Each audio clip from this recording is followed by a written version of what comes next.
The Last of Us Part 2 is going to be the basis for likely season 2 and 3 of The Last of Us on HBO. And I am just not sure how they're going to translate that to the screen. And as we discuss, a lot of people are like, I don't want any changes from the game, The Last of Us, in the season of The Last of Us on HBO. Any diversion from that, people are upset about. I don't like what they did with Bill. They should have had this and this and this. They should have stuck with the game. And of course, on some level, I totally agree. On another level, I think, well, if they stick too close to the game, we're just going to watch Pedro Pascal walking around crafting bandages and shit. And I don't want to do that. There'll also be hours of just fighting, when fighting's fun, but it's not quite the same in a TV show and a video game.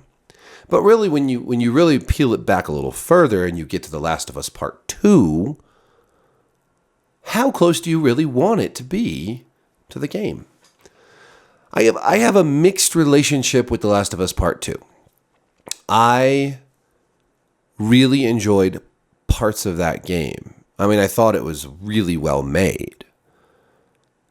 But there were lots of little things that I just did not like. I did not like how relentlessly bleak and unpleasant it was.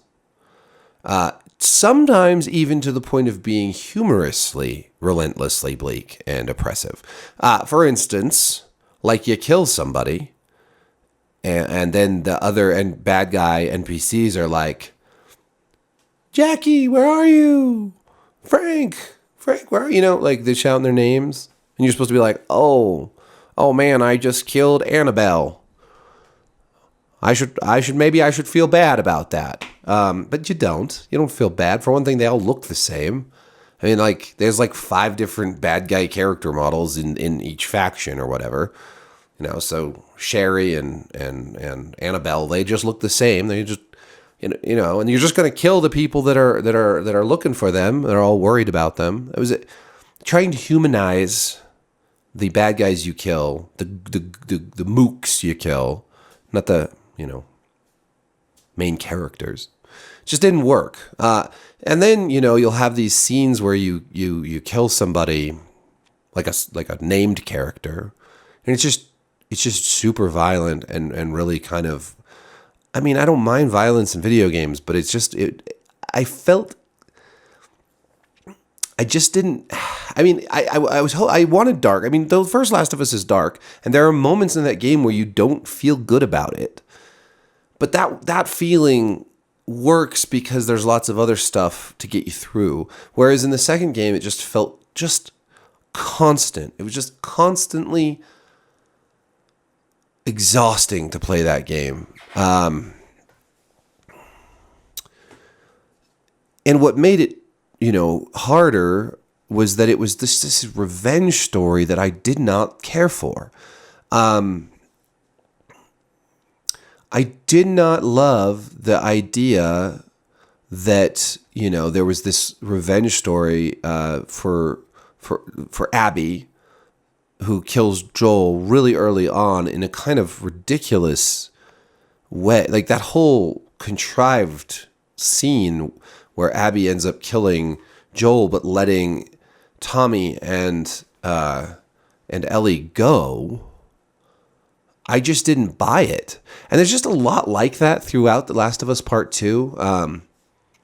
Abby's always just, I mean, there's another time later in the game where Abby lets Ellie go again after Ellie spends a whole lot of time searching for revenge. And then you get another segment where Ellie tracks down Abby again. And then there's lots of spoilers, sorry, but she finds her emaciated, hanging on the beach like she's being crucified, captured by this weird cult, and in a moment of mercy cuts her down and then is like, never mind, I'm gonna kill you, actually. And then they fight for a while, and then she doesn't kill her again. It's just such an indecisive fucking game. Like, they just don't know where they're going with it half the time. So it's all this false starts and false finishes, and it's just unbearably bleak and dark. And the best parts of that game are the flashbacks with Ellie and Joel. And there are some good, I mean, I don't mean to be fully negative because there are lots of good moments throughout the game, but I'm trying to figure out how this translates to a TV show that doesn't just turn everybody off through just it being so grim and a little repetitive. And you lose Pedro Pascal, like, right away. And then, I mean, you get flashbacks with him, clearly, if they keep a similar structure. But not much.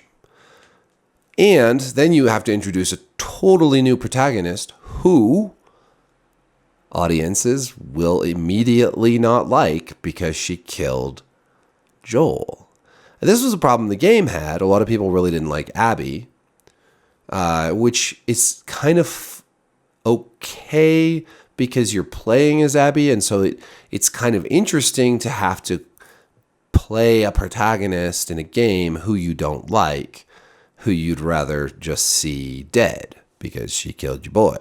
But in a show, I just wonder, does that translate? Does Abby translate to TV in a way where she won't just be the most hated character ever? In the game, Joel actively helps her, and then she kills him. And her reasoning is because he killed her dad, at the end of the first Last of Us game. But of course, she's not even in that game, so it's like this new character added. It's all it feels like it's all been sort of retconned. What do they do at the end of this season of The Last of Us? Do they introduce Abby? Are we going to get is there going to be a better, more elegant seg because they have the advantage of knowing what comes next this time around? I don't know. So, point being, I think to make The Last of Us Part 2 work on screen, there's going to have to be some serious changes, major changes from the game, to make it a more palatable story with characters who we can actually relate to. Ellie is the main character, other than Abby. Ellie is the main character in the second game. And she really lost me. I had a hard time feeling anything but dislike for her by the end of that game, which I felt really sad. I felt sad about that because I really liked her in the first game, and already people are not connecting with Ellie in the show quite as much as they did, I think, in the game. I'm hopeful that they will, and I'm hopeful that Bella Ramsey and then the script and everything just comes together. Everything comes together, and we really do by the end feel very powerful affection and for her, because that's really important for this show to work. It's really important that we feel strongly about Ellie. But what a strange thing then to go and experience the second part where your feelings just change so much. Boy, if I could have... First of all, I don't think they have needed a sequel to The Last of Us, or if they did a sequel, it should have been an anthological sequel where we followed different characters that were unrelated to Joel, or it should have been a prequel where we followed Joel and Tommy and on their way to the QZ or whatever. I don't know why they went this direction, and I'm not going to actually try to rewrite it right here and right now.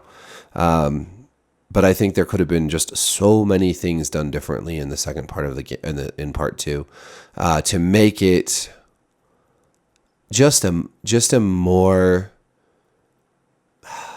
what's the word? To make it more humane, to make it a little less terrible, to give us, I think they could have. They could have handled Abby's revenge against Joel better, just in a way that maybe made her more sympathetic. I don't know. I'm gonna have to think about it more. It's been a while since I did start to come up with alternate version of The Last of Us Part 2, and then I kind of let that go. But there are so many strange decisions in that game, and I know Druckmann said that the first game's about love and the second game's about hate. Well, I don't know that you can carry a whole game on hate. And And I think maybe that's fundamentally where that one went wrong. Still very, very good game in a lot of ways, but I just don't. I am just drawing a blank on how they translate that to the screen without really just making audiences. I mean, I think audiences will still watch it, but I just don't know if they'll enjoy it. So, what do you think? You have any ideas? What would you do if you could go back and for the show, not do a complete rewrite? You still have to keep the basics there, but change things so that it works for screen. Do you have any ideas? Let me know in the comments. Thanks for watching. Peace.